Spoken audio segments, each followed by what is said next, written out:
Élan de mobilisation ce lundi à Kinshasa en faveur de la population victime de l'insécurité dans l'est du pays. Des mouvements citoyens ont envoyé de l'énergie positive aux forces armées engagées au front pour le pays. 3 ans après, le gouverneur de la province du Haut-Katanga a dressé son bilan lors d'un point de presse à Lubumbashi. Jacques Kaboula est à ce jour un de rares gouverneurs ayant pu maîtriser la majorité des situations durant son mandat. Et arrivé fin mandat, le diplomate américain Mark Hammer a été remplacé par Lucie Tamelin au poste d'ambassadeur des États-Unis en République démocratique du Congo. Les détails dans ce journal. Bienvenue à tous à la grande édition du journal sur Télé 50 en signe de protestation contre le soutien du Rwanda au mouvement rebelle M23.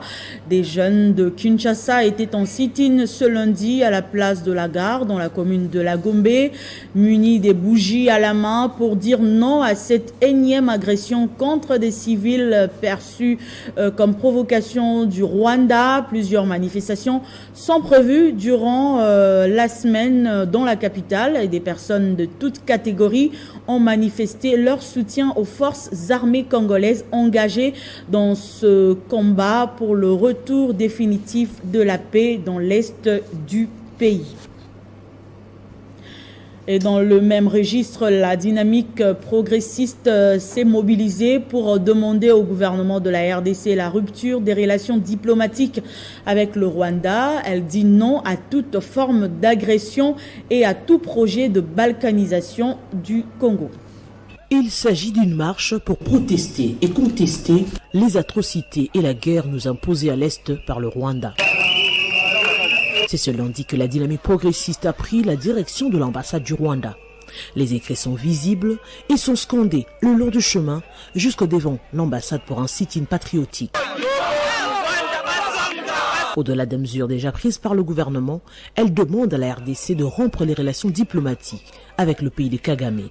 Pour Constant Moutamba, la jeunesse congolaise ne veut plus des massacres dans cette partie du pays. Nous sommes venus exiger la rupture des relations diplomatiques avec le Rwanda, l'expulsion immédiate de l'ambassadeur rwandais du sol congolais, le rappel de notre ambassadeur congolais en poste à Kigali. Nous voulions également lancer aux autorités rwandaises, à l'armée rwandaise un message. C'est que les jeunes Congolais n'accepteront plus de vivre les massacres qui datent depuis 1996. Nous voulons également freiner son élan d'annexer une partie du territoire national congolais. Je pense que l'ambition pour les Rwandais, c'est d'annexer le Nord Kivu, c'est d'annexer le Sud Kivu. Et ça ne se passera pas ainsi. Le message est clair, la RDC aux Congolais et le Rwanda aux Rwandais. Nous ne voulons plus des agressions dans notre pays. Nous demandons aux Rwandais de rentrer chez eux. Le Congo aux Congolais, le Rwanda aux Rwandais. Plus que déterminés, les actions de terrain vont se multiplier avec la dynamique progressiste, une opposition républicaine qui continue à veiller sur les intérêts du Congo démocratique et à soutenir les actions menées par le FRDC pour le retour de la paix. Dans l'actualité également, dépôt ce lundi au bureau de l'Assemblée nationale de la proposition de loi portant autorisation d'exécution de la peine de mort par le député national Mathieu Kambalé, élu de Beni au Nord Kivu. L'auteur de cette proposition de loi espère qu'elle soit traitée dans un bref délai pour limiter le nombre des tueries dans l'est du pays.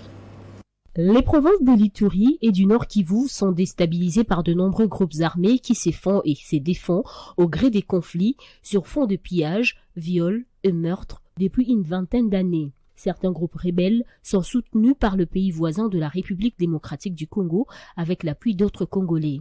S'appuyant à l'article 16 de la Constitution, Mathieu Kambalé, élu de Beni au Nord Kivu, a déposé une proposition de loi au bureau de l'Assemblée nationale portant autorisation d'exécution de la peine de mort contre les récidivistes des infractions qui portent atteinte à la vie humaine. Je suis parti d'abord de la Constitution, à son article 16, qui stipule que la vie humaine est sacrée. On ne doit pas tolérer à République démocratique du Congo que les gens continuent à se jouer avec la vie de l'homme.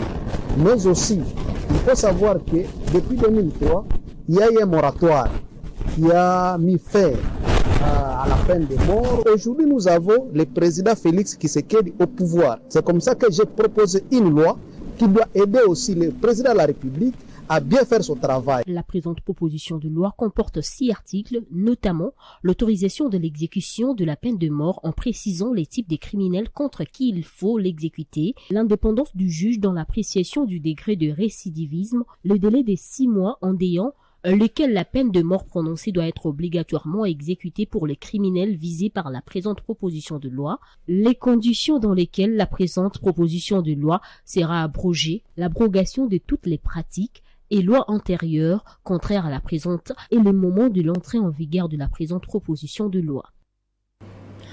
Et puis je l'annonçais au sommaire, Lucie Tamelin succède à Mike Hammer, arrivé fin mandat au poste d'ambassadeur des États-Unis en République démocratique du Congo. Elle a été choisie par un comité au sein du département d'État américain chargé d'examiner les différentes candidatures. La diplomate américaine n'attend plus que la confirmation du Sénat pour qu'elle soit nommée par le président Joe Biden. Et puis l'état de santé du professeur Rémy Musungai, directeur de cabinet du professeur Modeste Bahati, nécessite une prise en charge sérieuse après les violents coups reçus de la part des députés nationaux qui poursuivaient le président du Sénat. Sa famille biologique et politique est dans l'inquiétude.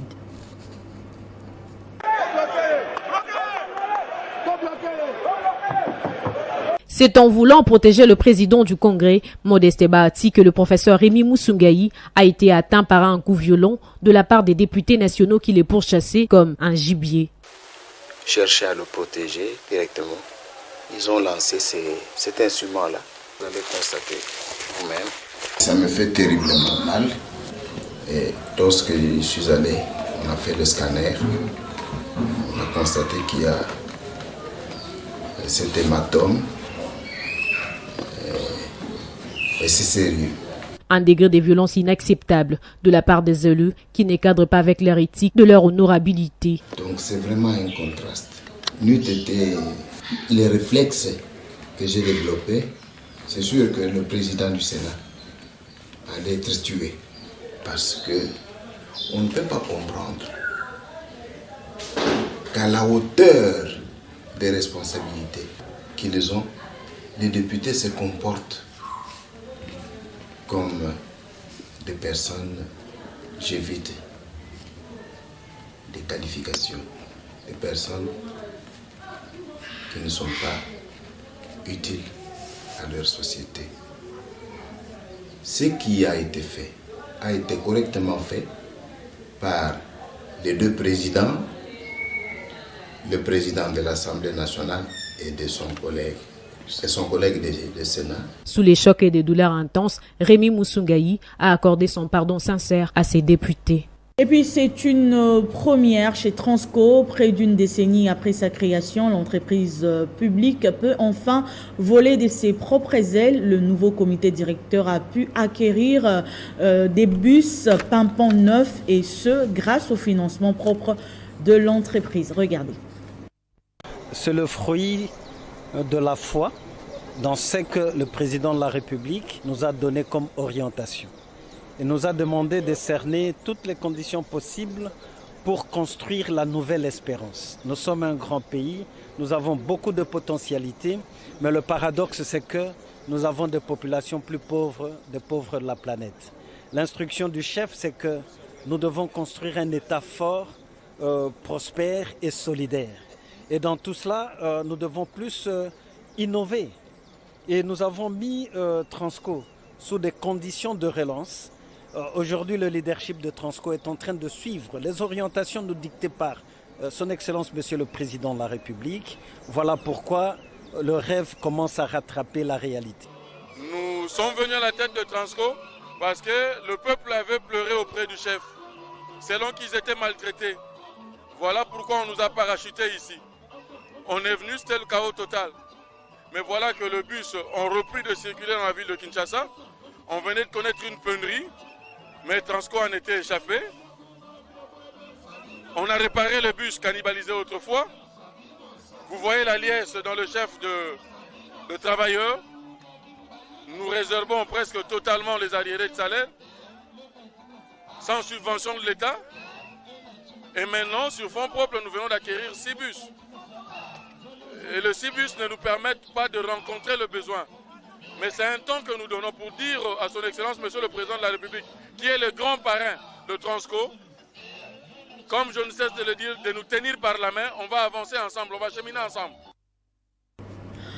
Et puis, grogne ce lundi à la division provinciale des petites et moyennes entreprises et artisanat, une liste d'affectations venues de la fonction publique selon ses agents. Et à la base de cette colère, les nouvelles unités déplorent les faits qu'elles ne figurent pas sur la liste des bénéficiaires de la prime, alors que certains d'entre eux comptent plus de 10 ans sans être engagés. Pire encore, la plupart de ceux qui se trouvent sur la liste de la commission d'affectation sont des inconnus.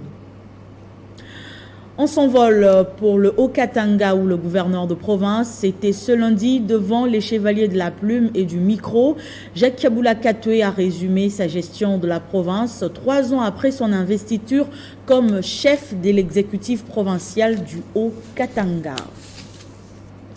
Et puis d'une province à une autre, les exploitants miniers artisanaux du Lualaba ont pris d'assaut le gouvernorat de province ce lundi avec pour objectif remercier l'autorité provinciale pour avoir élevé Jacques Kaoumba, l'un des dignes fils de cette province, au rang de ministre provincial des Mines.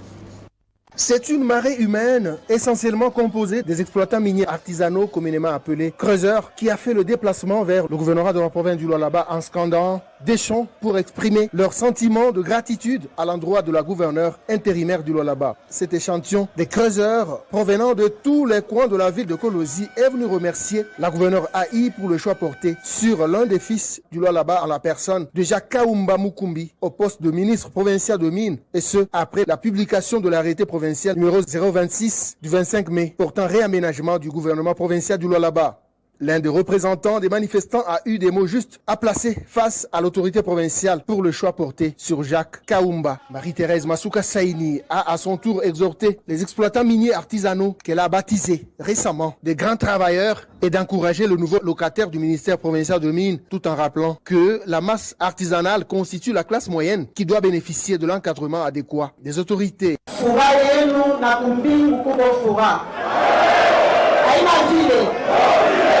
Kama mwengu kuna furaha ndio kusema Mungu alichika shwa ya ule nile niekea ya Kaumba. Ninaweza mimi kwa kana reunion na bale bananiankadraka ma coopérative na bale mwebote Mungu natumika mimi semaka mie mitenipa valeur juu kwa mama yenu. Mie nitapatia valeur ba trésor parce que moi ndio Mungu na faire tourner économie à province à Lualaba. Cette rencontre entre l'autorité provinciale et les exploitants miniers artisanaux était agrémentée par des chants et danses, une manière pour eux de manifester leur joie et attachement indéfectible à la femme numéro 1 de la province. Ces manifestants ont scellé leurs gestes. Revenons à Kinshasa. Depuis 3 ans, l'SBL Kabila Forever milite à travers le pays pour vendre la bonne image de Joseph Kabila, ancien président de la République. Hier dimanche, à l'occasion de l'anniversaire de ce mouvement, son initiateur Junion Pechi s'est rendu à la Tchangou où cette structure est déjà idéologiquement installée.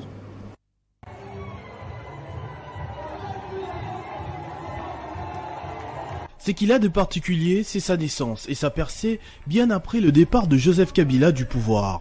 3 ans après, Julien Petit, droit dans ses bottes, continue le travail qu'il s'est donné de raconter qui est le vrai Kabila et quelle est son idéologie pour la République démocratique du Congo. Ce dimanche à Tchangou, le district le plus populaire dans la capitale Kinshasa, le président national de l'ASBL, Kabila Forever, a profité de cet anniversaire pour évoquer sa campagne Kabila Comeback qui vise le retour de l'ancien président à la tête du pays pour une vision bien précise.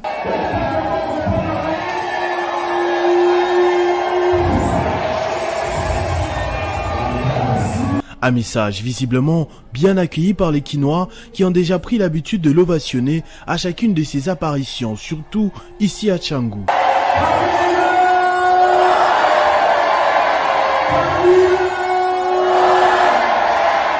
En grand nombre, ils ont vivement salué cette initiative et renouvelé leur attachement à l'ASBEL de Junior Mpetshi. Profitant de l'occasion, le président national a installé la fédération de Tchangou et appelé tous les membres présents à prendre part à la marche du bloc patriotique le 3 juin prochain.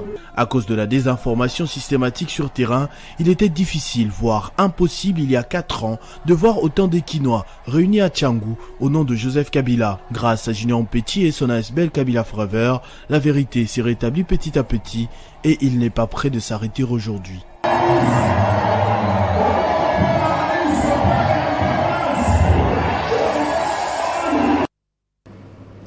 Et puis Jantini Ngobila promet de donner la majorité écrasante à Félix Tshisekedi à la prochaine candidature pour l'élection de 2023. Déclaration faite lors de la sortie officielle de son parti politique ACP, Alliance des Congolais progressistes, intervenue le week-end dernier au stade des Martyrs. Le stade des Martyrs de la Pentecôte a vibré samedi 28 mai à Kinshasa au rythme d'une grande manifestation riche en couleurs ayant marqué la sortie officielle de l'Alliance des Congolais progressistes ACP, parti politique cher à Jantini Ngobila Mbaka, gouverneur de la ville de Kinshasa.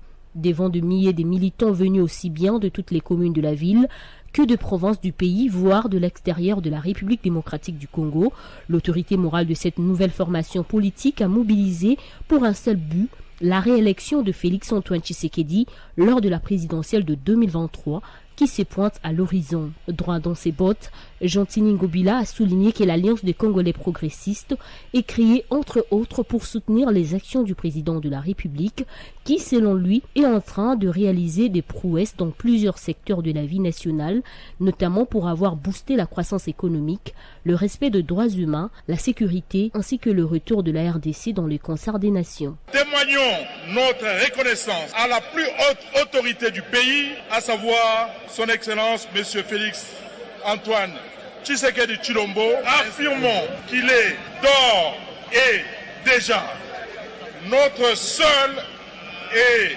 unique candidat. Sur place au stade de Martyrs, peu avant de clore la cérémonie, l'autorité morale Jantini Ngobila, entourée des cadres du parti, a prononcé une motion de soutien à Félix Tshisekedi et à ses actions jusqu'à lui offrir une majorité écrasante en 2023. Pour marquer ce soutien, Jantini Ngobila, vêtu de blanc, a fait voler un pigeon blanc, symbole de la paix et de la victoire.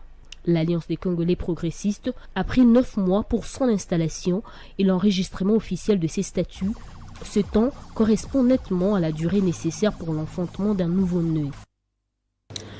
Échange citoyen entre les jeunes et le président du parti politique Congo Uni, Maître Kazi, sur la responsabilité des jeunes dans un Congo émergent, une satisfaction pour les participants qui promettent d'être plus responsables à l'approche des élections de 2023.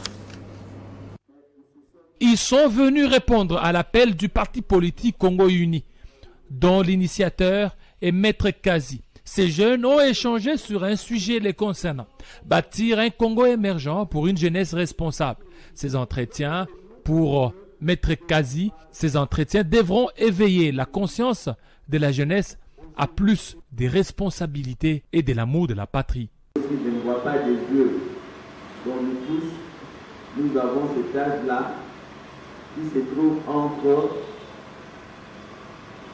l'enfance et la vieillesse. Un responsable, c'est celui qui sait que bon voilà, je posais tel acte et que le moment venu, je répondrai de ces actes-là. Cet appel tombe à point nommé.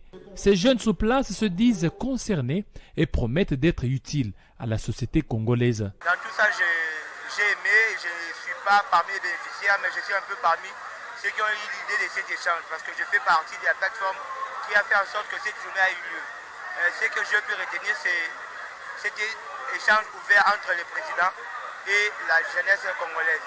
Le président a demandé à la jeunesse congolaise d'être plus responsable, parce que, en quelque sorte, c'est la jeunesse congolaise qui a arraché l'indépendance à ces pays. Et pour l'émergence de ces pays, pour que ces pays aillent de l'avant, il faut que la jeunesse congolaise retrouve son niveau, que la jeunesse congolaise soit un peu plus responsable. C'est ce que le président a voulu faire comprendre aux jeunes Congolais que nous sommes, et je suis fier d'avoir participé à ces forums ou à ces conférences. Congo Uni prévoit d'autres échanges citoyens avec les couches sociales dans les jours à venir. Et puis le groupe de réflexion des élites du Congo grec en sigle a procédé dimanche à l'installation des nouveaux comités et au lancement officiel de l'opération Direct Caméra Fachi. L'objectif est de faire la visibilité sur les réalisations du président de la République. Bien avant l'élection présidentielle de 2023, Félix Tshisekedi bénéficie du soutien de ses proches. Le dernier en date est celui du groupe des réflexions des élites du Congo, grec en sigle, qui s'est ajouté sur la liste de ceux qui veulent soutenir les actions du chef de l'État, Félix Antoine Tshisekedi Tshilombo. Cérémonie qui nous réunit ces jours revêt d'un caractère particulier, car il s'agit de lancer l'opération coup de poing baptisée Caméra Direct Fachi, un nouveau dispositif de signalisation des actions du chef de l'État par caméra. Celle-ci s'est inscrite sous les signes du changement profond et de sa visibilité. Mais il est indispensable dans ces contextes que nous puissions parler en public des objectifs de cette opération. Elle préserve la vulgarisation des actions du chef de l'État. Elle sera liée à la visibilité directe et indirecte des travaux qui vont débuter pour le développement des 145 territoires. Dimanche, au cours d'une double cérémonie, d'abord l'installation de nouveaux comités, puis le lancement de l'opération Direct Caméra Fachi, les membres du GREC ont réaffirmé leur détermination, celle de soutenir les différentes réalisations du président de la République. Signalant que cette cérémonie a connu la participation de plusieurs personnalités, notamment le vice-ministre des Affaires étrangères, Sami Adoubango. Après les robots roulages et autres inventions technologiques, l'ingénieur Thérèse Kirongozi vient de décanter le problème de régulation de la circulation routière à Kinshasa avec cette fois la réparation des feux de signalisation au croisement de l'avenue Batetela et le boulevard du 30 juin dans la commune de la Gombe. Un premier acte dans ce coin avec des moyens de bord en attendant l'implication du gouvernement pour le reste de la capitale. La régulation de la circulation ne posera plus problème au croisement des avenues Batetela et le boulevard du 30 juin dans la commune de la Gombe. Ceci grâce à la réparation de feux de signalisation par l'entreprise Women Technology de Thérèse Kirongozi après 5 ans de panne. Une réhabilitation avec une technologie de pointe, en croire l'ingénieur qui explique les innovations apportées dans la matérialisation de ce projet. Donc on a d'abord cherché à changer l'autonomie. Le deuxième point, c'est par rapport au contrôleur, c'est-à-dire maintenant le contrôle ça se fait par le faisceau hertzien, c'est-à-dire on a un émetteur qui prend en charge d'autres récepteurs et voilà un peu la technologie que nous avons appliquée. Mais cette technologie ce n'est pas seulement pour réguler la circulation, mais si vous remarquez en haut nous avons posé aussi des caméras de surveillance, c'est-à-dire que ces carrefours aujourd'hui est bien surveillé. L'État peut capitaliser ces projets pour créer la richesse et de l'emploi. Travail acharné avec le moyen des bords qui valorise en même temps les cerveaux congolais. Thérèse Kirongozi appelle à l'implication du gouvernement pour continuer ce projet dans le reste de la capitale. L'État arrive à nous doter de moyens, parce que jusque-là, nous n'avons pas de moyens. Si l'État arrive à financer ce projet, nous sommes prêts pour aménager ou à réparer tous les feux de signalisation des gares centrales jusqu'à Sosimat. Et puis nous prenons des ponts Matete jusqu'à l'aéroport. Parce que les feux là existent, mais ça ne fonctionne pas. Après le robot roulage et autres inventions, l'ingénieur Thérèse Kirongozi s'est dit prête à accompagner le pays dans plusieurs réalisations technologiques, toujours avec la main-d'œuvre locale. Et puis le ministère de la Santé publique à travers le programme national de la communication pour la promotion de la santé, PNPS, a réuni des experts dans un atelier ce lundi pour réfléchir autour des questions de soins complets d'avortement centrés sur la femme. Ces assises ont été organisées grâce à l'appui de l'ONG internationale IPAS. Ces experts venus du programme national de communication pour la promotion de la santé se sont retrouvés grâce à l'appui de l'ONG internationale IPAS dans cet atelier pour réfléchir autour de la promotion de la santé sur les soins complets d'avortement centrés sur la femme et faire l'inventaire des supports éducatifs au niveau national et international. Il s'agit en clair de communiquer avec les communautés et faire les plaidoyers médiatiques sur l'engagement communautaire en faveur des soins complets d'avortement centrés sur la femme. Vous savez que notre pays est victime de taux très élevés de la mortalité maternelle qui est dû souvent aux avortements non sécurisés, les avortements non désirés, les avortements clandestins. Et lorsque vous observez cette question des avortements non sécurisés, les jeunes, les adolescents sont les plus grandes victimes de cela, mais également les femmes en âge de procréation sont aussi la cible majeure des avortements clandestins ou des avortements non désirés et surtout qui conduisent au désastre. Le représentant du secrétaire général au ministère de la Santé publique, Hygiène et Prévention a rappelé que priver les femmes d'une information si capitale est tout simplement suicidaire. Comment arriver à faire en sorte que les prestataires et même la communauté, les femmes sachent qu'elles ont des droits, que l'avortement devrait se passer dans des conditions sécurisées pour protéger la vie de nos filles, de nos mamans, de nos mères. Cette information, c'est un droit. Après avoir adhéré au protocole de Maputo, la RDC est résolument engagée à lutter efficacement contre les mortalités maternelles dues aux avortements clandestins, mais aussi toutes les formes de violences sexuelles et basées sur le genre. Et puis l'ONG Action en faveur de la femme abandonnée a distribué des dons en vivres aux vendeuses des marchés de Mbinza Delvaux, Upen et Cité Verte, une manière pour AFA d'accompagner les femmes délaissées. Accompagner la femme pour sa valorisation, son autonomisation, telle est la devise de l'ONG Action en faveur de la femme abandonnée. De la parole à l'acte, la coordonnatrice a tenu à distribuer aux femmes vendeuses des marchés de Mbinza Delvaux, Upen et Cité Verte, des bidons d'huile, de bassins pour plus d'impact sur terrain. Bon, notre premier constat était que la femme étant pauvre, démunie, elle avait toujours l'habitude d'avoir la main tendue. Ce n'est pas bon. C'est ce que nous voulons combattre dans nos sœurs femmes. Parce que quand la femme est toujours vraiment dépendante, nous sommes en train de vivre les ménages qui ne tiennent pas, les filles qui deviennent mères très tôt, et même des violences sexuelles parfois, parce que la femme n'a rien. Alors, comme action, nous les sensibilisons d'abord. Nous leur disons que vous avez de la valeur, vous pouvez faire quelque chose, vous pouvez sortir de cette dépendance en les aidant un peu. Donner de l'argent, on n'en a pas d'abord nous-mêmes, on ne saura pas. On peut les aider avec un peu de marchandises pour qu'elles puissent un peu continuer leur action commerciale. Un motif de satisfaction pour les bénéficiaires.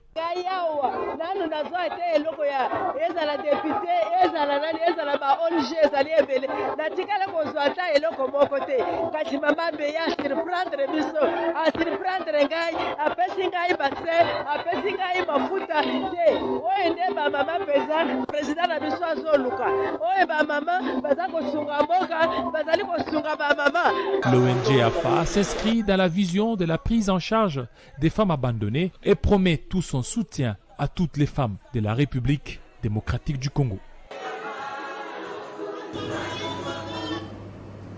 Prenons à présent ce communiqué de la SENSAP.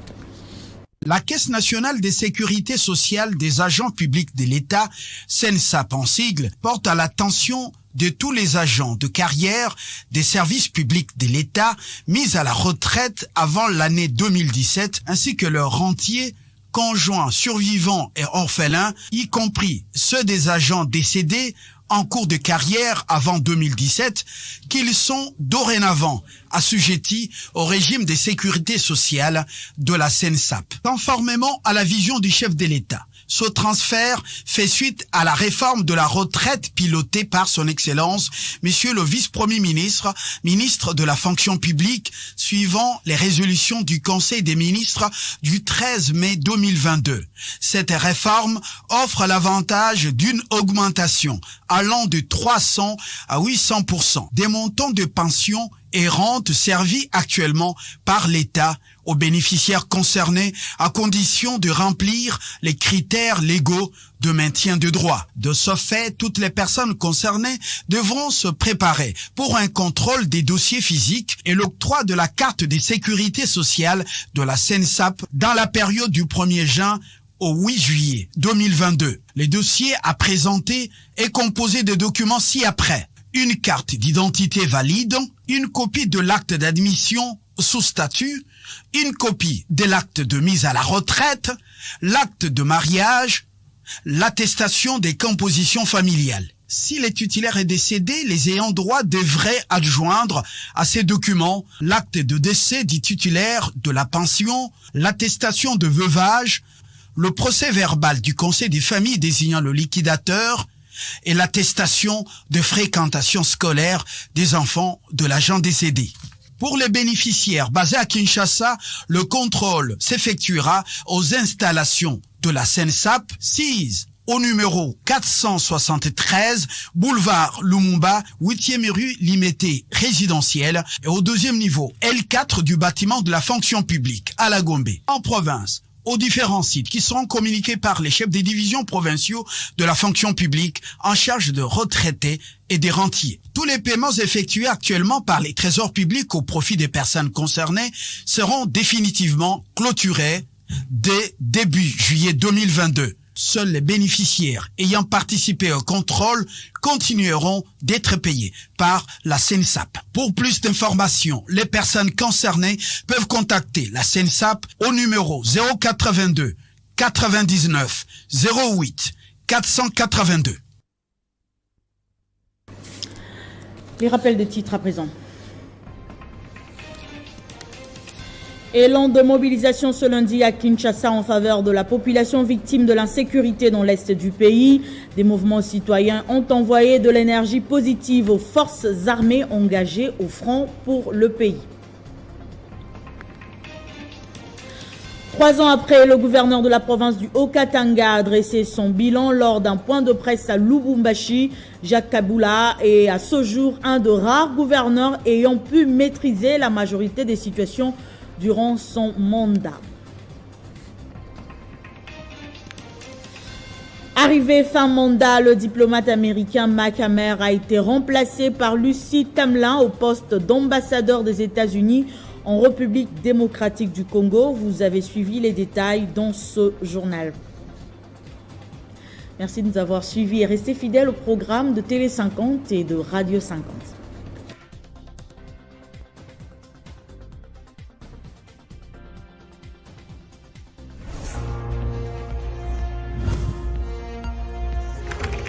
L'actualité reste incontinue.